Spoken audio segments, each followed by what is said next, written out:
रात Come के to ठीक me. 12 बजे थे। Join us. आसमान में काले बादल ऐसे घूम रहे थे You are जैसे कोई ours. तूफान आने वाला हो। तेज हवाएं समुद्र की लहरों को और खतरनाक बना रही थीं। हर लहर किनारे से टकराकर ऐसी आवाज कर रही थी जैसे कोई दर्द में चीख रहा हो।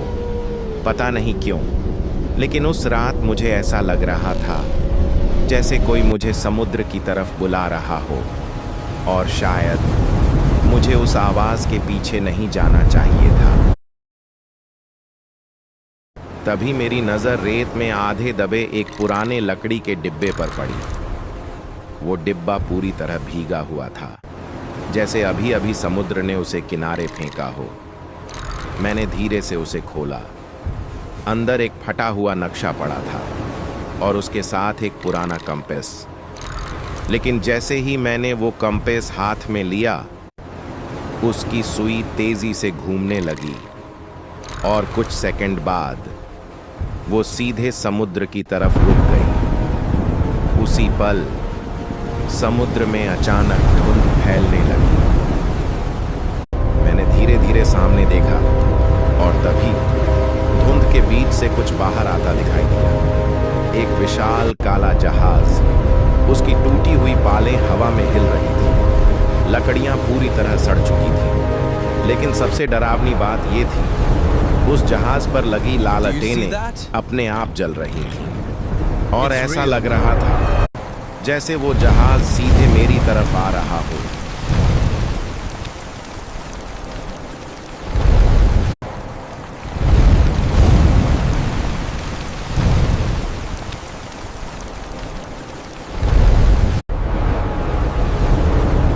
डर के बावजूद मेरे कदम अपने आप उस जहाज की तरफ बढ़ने लगे।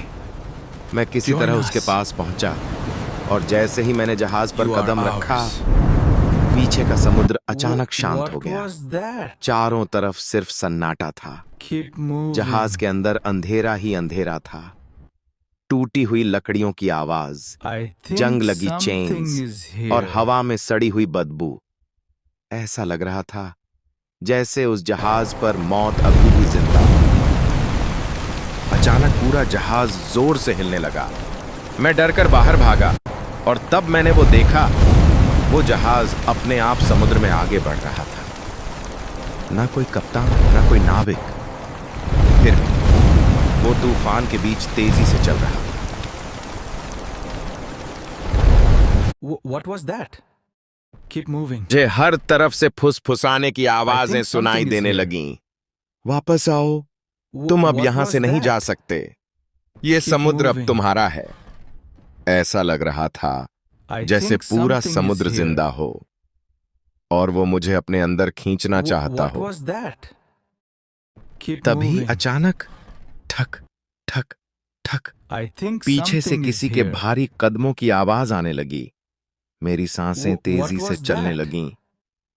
मैंने धीरे धीरे पीछे मुड़कर देखा और उसी पल अंधेरे में दो लाल आंखें चमकीं।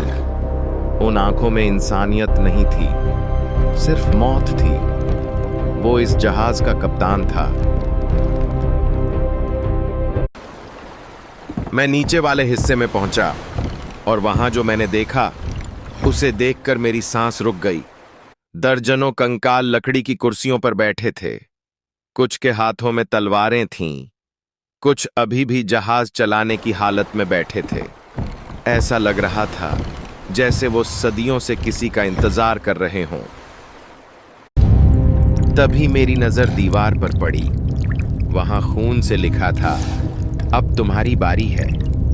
उसे पढ़ते ही जहाज की सारी लालटेन एक साथ जल उठीं और पूरा जहाज लाल रोशनी से भर गया।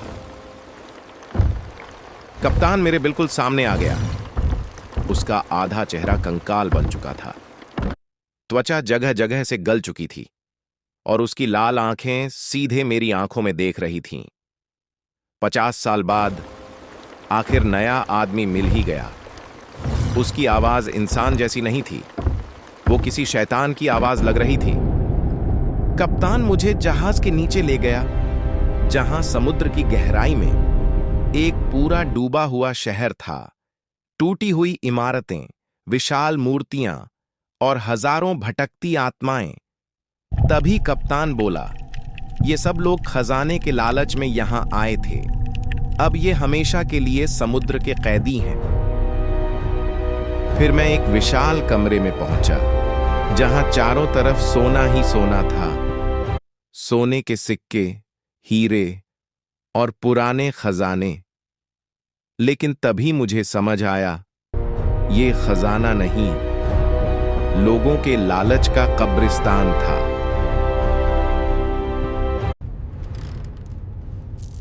तभी अचानक मेरे पीछे चल रहा एक व्यक्ति जोर से चीखा। No, wait. मैंने Where did he पलट कर go? देखा। Help me, help me. काले Stop me. साए उसे अंधेरे Liam, में hold खींच on, I've रहे got थे। you. No. वो जोर जोर से चिल्ला रहा था, Liam. मुझे बचा लो, मुझे बचा लो। मैंने उसका हाथ पकड़ने की कोशिश की, लेकिन कुछ सेकंड बाद वो पूरी तरह गायब हो चुका था।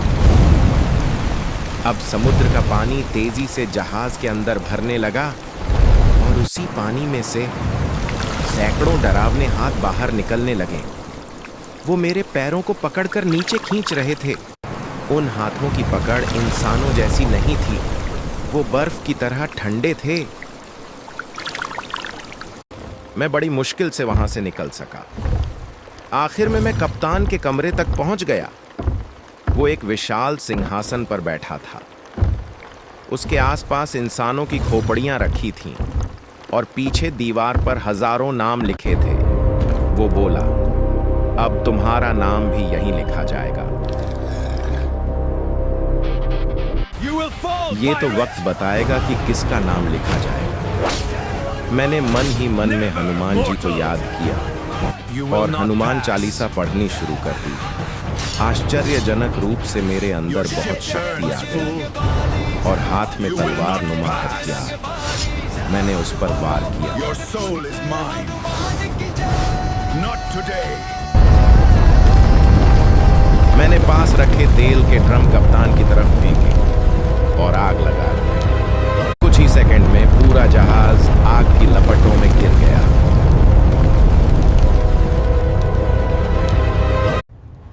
Your कप्तान soul जोर is जोर से mine. चीखने लगा, लेकिन उसकी लाल आंखें अब भी मुझे घूर रही थीं। Your breath fuels the fire. अचानक जहाज जोर से टूटा Oh my God, no! और Help! मैं सीधे I can't समुद्र में गिर breathe. गया। Get me out of चारों here! तरफ सिर्फ अंधेरा था। मुझे लग रहा था No! Oh my अब God, मैं कभी no! बाहर नहीं Help! निकल पाऊंगा। I can't breathe! Get me out of here! जब मैंने पानी के अंदर आंखें खोली तो वो पूरा जहाज समुद्र की गहराई में डूब रहा था। लेकिन आखिरी पल में भी कप्तान की लाल आंखें मुझे देख रही थीं। अगली सुबह मेरी आंख अस्पताल में खुली। सबको लगा मैं बच गया, लेकिन उसी रात मेरी टेबल पर वही पुराना कंपास रखा मिला और जब मैंने मिरर में देखा Oh my God! तो मेरे What is पीछे that? Keep away वही from me. लाल आंखें खड़ी थीं। Your reflection मैं is फिर mine. लौटूंगा। समुद्र की गहराइयों में मैं आज भी इंतजार कर रहा हूं। अगर कहानी पसंद आई हो तो चैनल को लाइक, सब्सक्राइब और शेयर करना मत